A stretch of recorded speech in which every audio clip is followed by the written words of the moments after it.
Titanfall.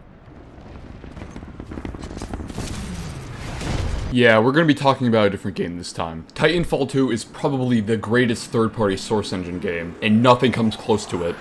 Well, shit, there's that, but either way, this game is still awesome. With its addictive multiplayer and it housing one of the best single-player experiences you will have in a lifetime, this game is just too good not to talk about. What I'm saying is, if you don't like this game, in my opinion, you're weird. And with Respawn apparently canceling the next Titanfall game because they're just stinky like that, I figured I should explain why this game truly deserved better. I mean, this game was somehow overshadowed by one shit game and one game made by two companies that both have contracted whale's disease, or as I like to call it, Lizzo disease. But I genuinely think it's better than both of those games. It only lost because of brand recognition and release timing. Hell, the fact EA greenlit this game to be released by one of their greatest games is a disaster on par with the Hindenburg fuck-up of 1937. I mean, I guess what can you expect from the people who wanted to try to put advertisements in video games? But either way, that's what I'm going to talk about for this video. Why is Titanfall 2 so good? And why do I think it deserved to be better than to be put in impossible odds? Firstly, I want to talk about the single-player campaign, because it's genuinely a masterpiece in terms of single-player FPS. It's on par with games like the original Halo trilogy, Doom Eternal, or Bioshock. You know, the game where you have the choice to kill children that seem to have a stunted frontal lobe development. I mean, I'm not an expert on Bioshock lore, but when your eyes look like dehydrated lemons, I'm pretty sure that little girlie might have that extra chromie. Although those games are not the best, because the title of best single-player FPS obviously belongs to Hunt Down the Freeman. You fucked up my face. However, this game isn't like others, which is very clear when you first start the game at the Pilot's Gauntlet. This section is the tutorial, but it's a great one at that. For starters, this game clearly shows you that you have some advanced movement, which opens the level design to a drastic amount and makes some interesting gameplay elements. We will go more in depth about the game's level design throughout the video, but this may be my favorite tutorial level in gaming. Not only is the transition to the actual parts of the game very seamless and natural, but this tutorial level also doubles as a fun time trial level once you've completed the game. It is genuinely a fun time waster whenever you're bored. Here's me playing it on my Steam Deck at 10 PM at night because not only do I suck at video games, as you can see in this footage, but I also like being an utter slob. Anyway, that's the tutorial level, but before we get into the game, let's lore dump about who we are as a character. You're Jack Cooper, a pilot that is eventually paired with a Titan, but a Titan is important to the gameplay. Over the course of the game, you gain access to new Titan loadouts. These give your Titan new abilities that you can use against the poor enemies in this game, which are called the IMC. We are a part of the militia, however, which is basically a group of people that are freedom fighters and criminals trying to stop oppression from the IMC. It obviously isn't a good story without a little bit of oppression from higher class people, right? Because guess what? That makes you really hate them. So with the goal in mind of stopping them, you start your first mission of the campaign. You dive down to this lush jungle environment. If you're someone afraid of heights like me, you better not have shit your pants because there's a fight immediately after you land. But, however, you're a pilot. Like a slave master before the year 1860, you're better than the people with less rights. And by proxy, you shoot them into the submission of death. However, just because we fucked these grunts up doesn't mean that we are winning this fight. Turning the corner shortly after shows why we aren't winning this fight. A homie tries to help out, but she plays some bad cards, and we are introduced to our main bad guys of this game, named General Martyr and Cuban Blisk. We have 18 hours. 18 hours until the Ark is sealed and ready for delivery. Anyway, the guy that tries to help us dies. But on the positive side, the sky is clear and we meet the best robotic baddie ever, BT. Well, almost meet. We gotta fix him up though, because his foundation is busted, like Lizzo's body. However, the journey to get him fixed up teaches us a few things. Like how the level design is tailor-made with this movement system in mind, it teaches us how fun it feels to move around in this game. Anyway, we eventually get him a Titan battery, which is basically your health for the Titan in this game. He's still unable to move until we get one more, but hey, at least we can talk to him. How long did you serve with Lastimosa? Captain Lastimosa linked with me 973 days ago.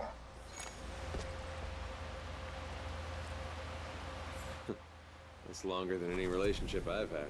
Noted. Anyway, we fix him, learn how to use his abilities, and we move on to our next mission. This one is pretty neato. It introduces us to Titan loadouts, which are alternate weapons for our Titan. The first one we get is called Toner though, but I don't want to explain any of the details for any Titan loadouts. Reason why? I'm so lazy with writing this video that if my laziness was a number, it would match the kill-death ratio of all white people in the military. Don't believe me? Go to a history museum. It showcases the both great and awful things we've done as a race. But eventually, we disembark from BT. The reason why? Well, there's nowhere else to go, but there is a big door, so guess what we do to move on?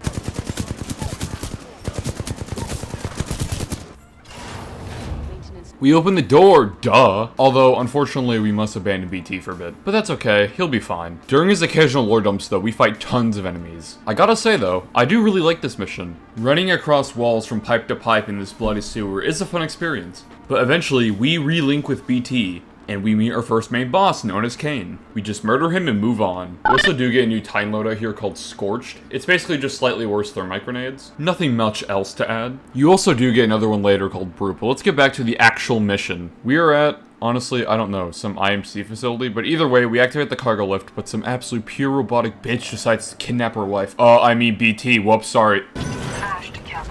Oh my god, it's the Robo-Woman from Apex Legends! So we go in pursuit for BT and we take the lower pipes to find him. This part of the mission is pretty cool though. Platforming between warehouse and facility hazards while trying to not get crushed or fall into the abyss really reminds me of residue processing in Half-Life 1 and or Black Mesa. Just on a bigger scale in a way. That and the buildings being constructed later on the assembly line makes this mission either fun or awful if you haven't grasped the movement yet. However, we eventually get to the top where there's a very small battle arena that's being made. Honestly, it's a pretty cool set piece and the fight here is fun. Until BT starts nagging you. Anywho, we relink with a robot baddie, and we go fight the lady that's from the game where a melee weapon skin costs half an iPhone. However, this is pre-nerf Ash, so she's a little brain dead and not overpowered. And we open a can of whoop-ass on her that is so big, it can probably feed all the poor suffering souls in Jamaica. For every video this like gets, I will totally email Mr. Beast to build 100 farms in Jamaica for the joke I just made here. Because I'm going to be honest, I'm not actually proud of making that joke. After walking over her though, we move on to the next mission.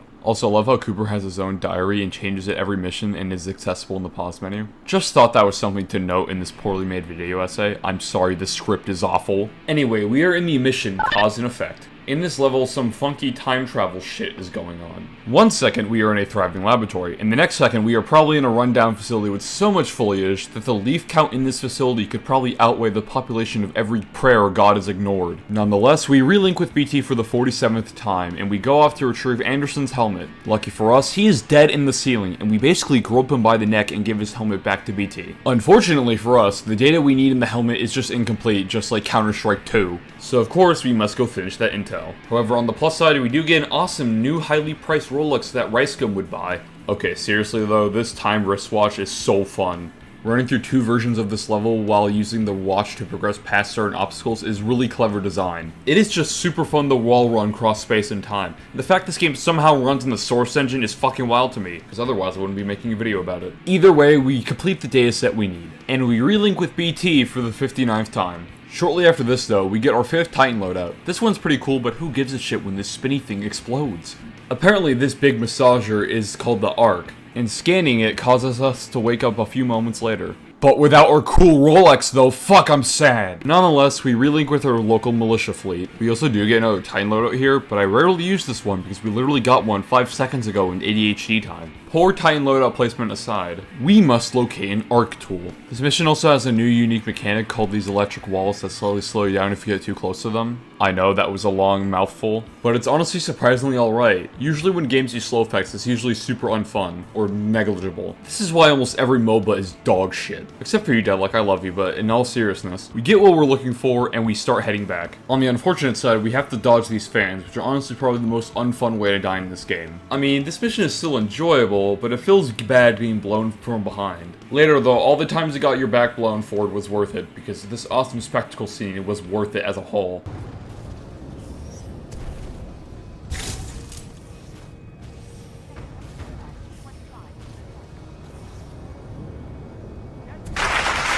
Anyway, we restore power and we move on. Unfortunately though, about 5 minutes later, BT must throw our asses to get to the buildings ahead. But luckily, we are a small twink, and we successfully land on the wall that leads us to safety. This part of the game is really cool. The sky-like base adds a great sense of scale, and the crane mechanic is pretty awesome. Turning walls to platform over massive drops adds a great sense of both fear and spectacle to me. However, we do end up getting the uplink module we were looking for, and we relink with BT for the 69th time. Sadly though, we must replace the old module with this new one, so we go up to the top of the beacon and install it. However, we do fall off and we die. I'm joking though, BT catches us, he's a real homie. Unfortunately for us though, heading back down to where our militia fleet causes us to get ambushed, this calls for another boss fight, and this time, it's Richter. He gets fucking clapped though. We are practically the Doomslayer of this universe. We are also officially linked with BT, according to Sarah. I mean, I thought BT and Cooper were already dating, but I guess it's confirmed now at this point in the game. BT-7274. Your data recorder says your original pilot was KIA. Correct. Captain Ty Lastimosa was killed in action. I am now linked to an acting pilot, Rifleman Jack Cooper. Wait a minute. Lastimosa linked you to a rifleman? Yes, he had no other options. Understood. We'll get you transferred to a fully qualified pilot. Objection. Cooper is my pilot. Our combat effectiveness rating now exceeds 90%. Request permission to retain this link. Yeah, baby! That's what I've been waiting for. That's what it's all about. Woo! Anywho, we have a main objective now, which is capture the Ark. According to Cooper's logbook, we're about to hit this airbase with every single Titan they can muster. Oh yeah, did I mention pressing the pause button also shows Cooper's logbook? Well, now you know, but I'm sorry, who the fuck has a diary? Like, is Cooper 10 years old? Because goddamn, you're wasting so much time writing the most mundane shit on the planet. Oh wait, I do that because I already talked about this earlier in the video. Oh well, we stand by for Titanfall and we begin our main objective. Nothing noteworthy is part of this mission if I'm going to be honest. However, we do get to fight along Sarah, which is pretty awesome to have a partner with you most of the time. It really reminds me of, well, all of Half-Life 2 Episode 1, when we were always with an AI-controlled companion throughout the game. I mean, to be fair, you're always with BT in this game, but it's still really cool to fight alongside another Titan for a majority of one mission. There's even more larger scale battles with other smaller Titans. It's actually pretty cool. Also, we do get a new Titan loadout here called North Star. Just thought I should mention that. Unfortunately though, we don't make it to the Ark, so we must hitch a ride to catch up. Fortunately though, it doesn't take us that long though. Our team of pilots start tacking the ship. However, unlike the attack on the World Trade Center, it doesn't work out because the boss for this mission, Viper, messes us all up. We do stick to landing though, and BT throws us like a baseball hitting a homeless dude at the closest bus stop to progress. This mission is probably my second favorite behind Cause and Effect. That Back to the Future Rolex was just too fun to use, but regardless, we get to the ship's controls. Respectfully, these fucking blow, honestly. Whether using a controller or a keyboard, this ship is so annoying to control. On the plus side, BT is back with us and lets us out of the ship by breaking the glass. On the negative side though, we must fight Viper now, and this is probably the best boss fight in the whole game for all the dark reasons. Since you're probably very confused, I'll give you some context. In the Titanfall spin-off, Apex Legends, there's a character called Valkyrie. Now that seems normal, right? Well, wrong, because guess what? Viper is her father. Yeah, that's right, we get to kill her father in this game. Aim for the cockpit. That was fun, making someone fatherless. But unfortunately, we must abandon ship. But the Ark is so fucking close, we could smell like how a perverted girlfriend smells your underwear at night without you noticing. Or boyfriend, we gotta have equality here. Anywho, we got the item we needed, and we attempted to book it, but that fails, and BT is a homie and tries to save us at the cost of his life. Unfortunately though, we get captured by Blisk with a barely functioning BT being messed around with. Small interrogation scene happens, and we literally bamboozle Blisk so fucking hard. Although, I guess not hard enough, because Sloan snatches our glowy ball from us, and kills BT, what the fuck? Okay, that's it. You're fucked, buddy. Now the objective is to survive, but luckily BT gives us a goodbye package. What he gives us is an awesome gift, though. This pistol is literally aimbot, and guess what? This is a single-player game, or at least this mode is. Our enemies are completely screwed. It's like an HVH lobby, but without the last H. We do call in another time though that we upload BT's brain into, because he gave us his core with the pistol. With our beloved robot being back from the dead, we have a few upgrades like this new core ability, which is also really cool. It's like a minigun on crack. With BT being back, we storm the facility to stop the fold weapon. However, to get to it we must fight Sloan, which we do rinse her ass though, but unlike other Titan fights, this one has stages. Personally took 3 for me, but either way we must stop the weapon from firing off now. Unfortunately though, before we can, we are heavily damaged, and again, for some fucking reason, now Blisk shows up. Where was he? Nobody knows! He doesn't kill us, however, and he slaps a red card on our Titan. Yeah, you earned this, eh? Blisk, that Vanguard-class Titan is still in there. Not my problem, Marta. Should have put it in my contract. Anywho, we now must save the day, and to do that, BT sacrifices himself for real this time. No time to mourn the loss of our beloved robot though, because we must do what I like to call getting the fuck out of here. Lucky for us though, we succeeded with that job, and the credits roll with an epilogue from Cooper. Alright, yep, we are done with the story, thank god. The campaign is genuinely incredible, they really knocked it out of the park here. Titanfall 1 got a ton of criticism for not having a single player campaign. However, this game has one of the best single player experiences I've ever had. It's like Respawn were upset that they didn't make one for the first game and took the opportunity to make one that's really good here. It's genuinely awesome, but we must cover the multiplayer component in this game in like 4 seconds from now.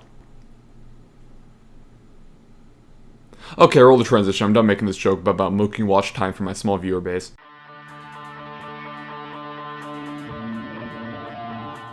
The multiplayer in this game is really good. Although, this part of the video will be shorter because I am on vacation currently as of writing this, believe it or not. Yeah, that's right. I leave the house and I do occasionally have a life outside this stupid-ass YouTube channel. I am not a League of Legends player, or a Hispanic janitor who's built like Popeye without the muscle. Actually, not all janitors are Hispanic. Really? Have you been to Texas? I swear, I've never seen a single janitor who isn't Hispanic. But you know what? Thank you for doing God's work. Somebody's gotta clean up after the elementary school kids pissing on the ground. Wait, what was I talking about? Oh yeah, let's talk about multiplayer. First, you play as a pilot, like in the campaign. However, what is cool about this game is that it has a create a class system. Think of Call of Duty's Pick 10 system being the closest thing to how the system works, I'd say. You choose a primary weapon, you choose a secondary weapon, and an anti-Titan weapon. You also get to choose between other options like perks, weapon attachments, grenades, and even an ability slot that is based on what pilot type you choose. My personal favorite of these abilities is the stim to me. It just feels very fun to go fast, especially while wall running. Titanfall 2's maps also make these abilities way more fun than they otherwise would be. We will speak more about this in a bit. Oh, did I say in a bit? I mean, why not now? Maps are very well designed here. Personally, my favorite maps are Boomtown and Wargames, but I don't think there is a map that I genuinely dislike here, which is honestly crazy because most multiplayer FPS games at least have one map that I outright don't like or just despise entirely. In Team Fortress 2, it's most definitely Bread Space or Demolition. In Counter-Strike, it is Inferno, and in Halo, it is Orbital. Are you getting the point yet? The multiplayer also has Titans, and it also has most of the Titan loadouts from the campaign. They are still just as fun to use as they were in the campaign, and finding other Titans is also really fun, like in the campaign. Also, if your Titan is about to die, you have the option to eject out of your Titan that is burning. And dear God, you get ejected so high that you basically go above the clouds. If you want the more weed lingo version of what I said, it's basically the equivalent of having the cute woman in the gym approach you.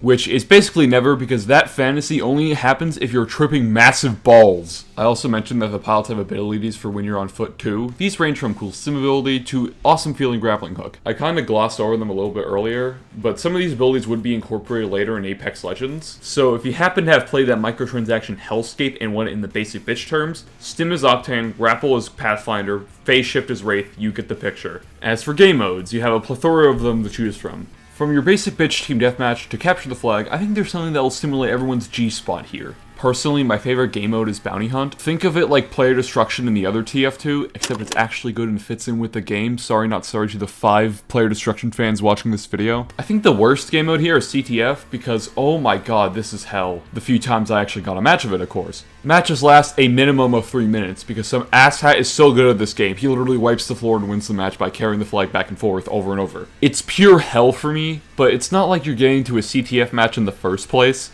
I somehow just got really lucky in this footage for some reason. Speaking of good players, this game does have a drastically high skill curve. I feel like most casual players or more lax players that just want to chill after a long day of work could struggle here. If you get mad at games sometimes and you rage a ton, this game is probably not for you and it will make you have erectile dysfunction for how good some of these players can be. However, if you really do like this game a lot and want to kind of get good at it, it's not really a massive problem if anything, but it is a possible problem that could pop up potentially if you're just a more casual player. This game also has a pretty low player count, which could make finding some modes pretty hard. Most of the time, you'll only find game modes like attrition, but at least this game has a match composer, which is a nice feature for something like this. Outside of that, despite this game being as old as the average child you see in public that got the Father Cunningham treatment probably, this game has a decent healthy population, and you can at least find games of attrition. That could also be because it goes on sale for as much as a bag of sweet chili Doritos, but regardless, if you buy the game, don't ignore the multiplayer segment of this game. You will not regret it. And oh god, would you look at that, we are finally done with this video. This will probably be one of the longest videos I ever make. I usually try to keep my videos anywhere from 9 to 15 minutes. This video is, as of right now, a little under 4,000 words according to the script I've written. So yeah, sorry if this video took a little while. I promise you there will not be a long wait till my next video or two. Either way, I don't really know how to close this video out that well, honestly. So I guess if you enjoyed this video, do the YouTube things such as subscribing and commenting your thoughts on the video. I don't know. But either way, I kind of must go use some pepper spray in my backyard. Only God knows how many small animals I will sort of intentionally